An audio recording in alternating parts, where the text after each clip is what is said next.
પાક all out થઈ ગયું। ટીમ ઇન્ડિયાને 242 રનનો ટાર્ગેટ। કોહલી વનડેમાં સૌથી વધુ કેચ પકડનાર ભારતીય ચેમ્પિયન્સ ટ્રોફીમાં પાકિસ્તાને ભારતને 242 રનનો ટાર્ગેટ આપ્યો છે। ટીમ માટે એકમાત્ર અડધી સદી સૌદ શકીલે ફટકારી।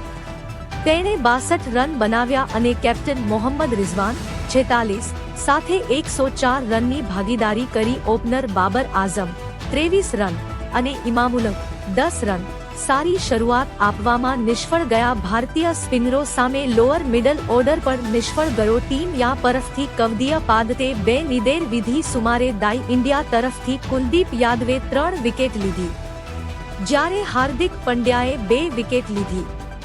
રવિન્દ્ર જાડેજા અને અક્ષર પટેલને 1-1 સફળતા મળી। 2 બેટર્સ રન આઉટ થયા। વનડેમાં વિરાટ કોહલી 158 કેચ સાથે સૌથી વધુ કેચ લેનાર ભારતીય બન્યો છે।